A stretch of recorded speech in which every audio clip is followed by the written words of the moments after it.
my family is who first notified me that. They said I was acting a little flippy and acting a little weird sometimes, and I knew that a little bit as well, but I really didn't feel any certain way. I didn't notice it as much till family brought it to my attention. And when I was about 17 or 18 years old is when I was first diagnosed with schizophrenia.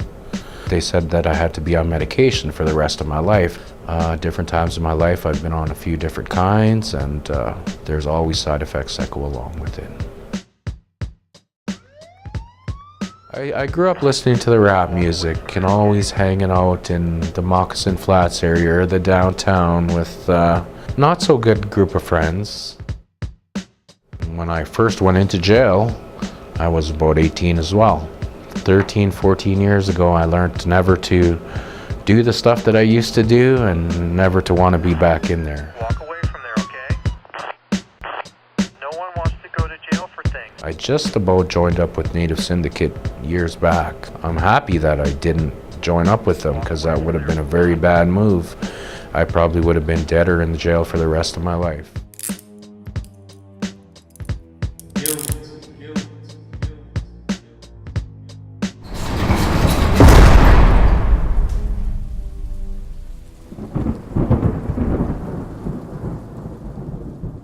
As soon as I'd have one drink, I'd definitely want some more and then overdo it and, wake up the next morning and forget, what did I do? It's a terrible feeling, just to wake up in the morning and, oh, what did I do? And people start telling you can't believe it. It's just horrible.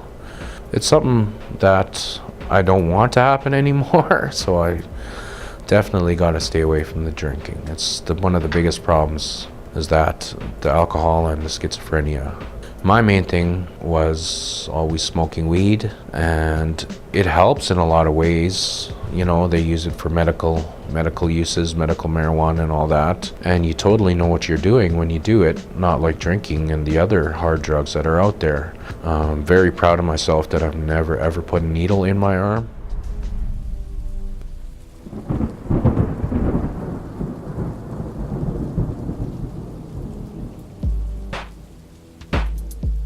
Well, what led me to be living on the street is I got evicted from a lot of different apartments that I was living in and some houses, and because of addictions, drinking, playing my rap music loud, I shouldn't be getting kicked out of places and all this, because it leads to homelessness. You can only get kicked out of so many places before they start to give up. This last while I was homeless for about a month and a half, and it was horrible.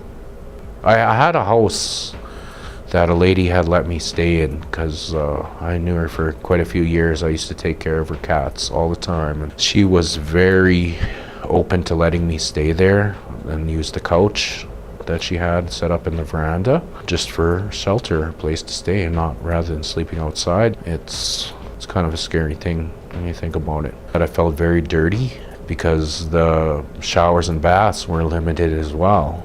It's a helpless feeling, like I was saying before. I know what would set me off and send me into that situation again, which would be the alcohol. This last time when it happened, I had to go through a process of doing some good things before I got into another apartment of my own again. Now, as time goes on, I'm learning to not do that as much, and I have to really stick to keeping my place, because when I found my new place and I found out that I was gonna get it, felt like a huge weight had been lifted off my shoulders, because I knew this is a new place to live, and it's gonna might be my own apartment with my own bath and kitchen and everything. So I sleep better at night, a lot happier that I have a place now, and it's great. The family is very, very helpful, even though the mental health workers as well, but I've had to deal with a lot of shady mental health workers. A lot of them are very disrespectful. A lot of their ways are good ways to do good, like budget your money and all that. A lot of those workers are very shady, and they treat people with disrespect all these years I try to dress a different way, like I try to look good all the time and be clean cut, and I've always tried to maintain and keep a strong mind.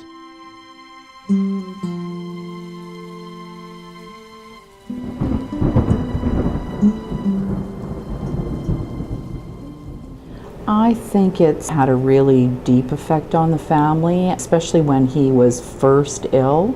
You know, we were kind of infighting within the family, trying to kind of figure out what was it all about.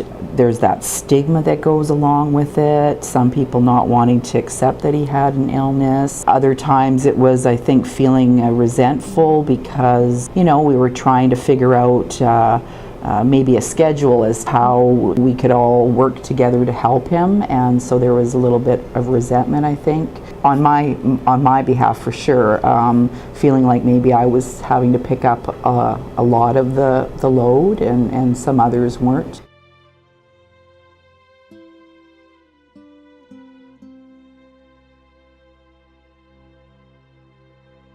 I came here to the Schizophrenia Society many years ago looking for help because my brother was diagnosed with schizophrenia, and I was trying to learn what we could do to help him. He's having to deal with his illness and the symptoms that are really awful that he has to experience, that he tells me about sometimes, and just proud of him that he's being able to deal with it and get through things and having to live in poverty and everything that's sort of gone along with it. I would say that I think the most important thing is when you're dealing with an illness like schizophrenia is to know that people can recover from this and to know that people can get better and not to give up hope. That the family support is extremely important.